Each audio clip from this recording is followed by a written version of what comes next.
વિકસિત ભારત સંકલ્પ યાત્રા અંતર્ગત વડોદરા મહાનગરપાલિકા અને જિલ્લા વહીવટી તંત્રના સંયુક્ત ઉપક્રમે સરકારી યોજનાઓનો કેમ્પ માંજલપુર ખાતે આવેલ ઓમકારેશ્વર મંદિર પાસે યોજાયો હતો।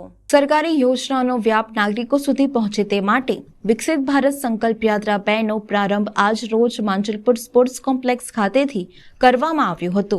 ભારત સરકાર અને ગુજરાત સરકારની વિવિધ કલ્યાણકારી યોજનાઓની પાત્રતા ધરાવતા નબળા વર્ગના લાભાર્થીઓ સુધી પહોંચાડવા તારીખ 6 ફેબ્રુઆરીથી 16 ફેબ્રુઆરી સુધી પાલિકા દ્વારા વિકસિત ભારત સંકલ્પ યાત્રાનું આયોજન કરવામાં આવ્યું છે। શૈલેષ પાટીલના હસ્તે યાત્રાનો પ્રારંભ કરવામાં આવ્યો હતો।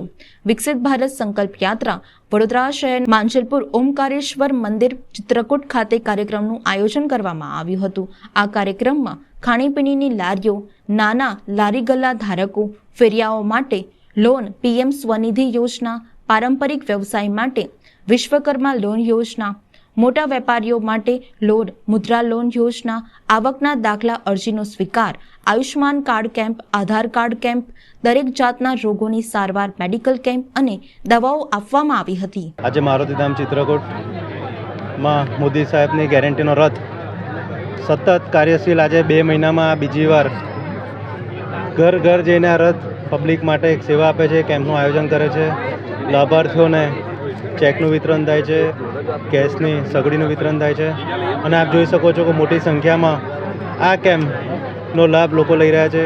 સમગ્ર ગુજરાતમાં નહીં પણ ભારત દેશમાં આ કેમ્પનું આયોજન અને રથ મોદી સાહેબનો ગેરંટી ઘર ઘર સુધી જઈ રહ્યો છે।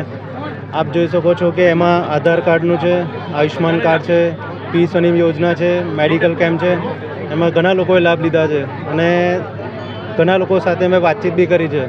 એવું કહે છે કે ખાલી આ મોદી સાહેબ છે અને એમને લઈને આ રથ ફરે છે ગેરંટીનો અને લોકો એવું બી કહે છે કે 400+ આ વખતે મોદી સાહેબને નક્કી છે।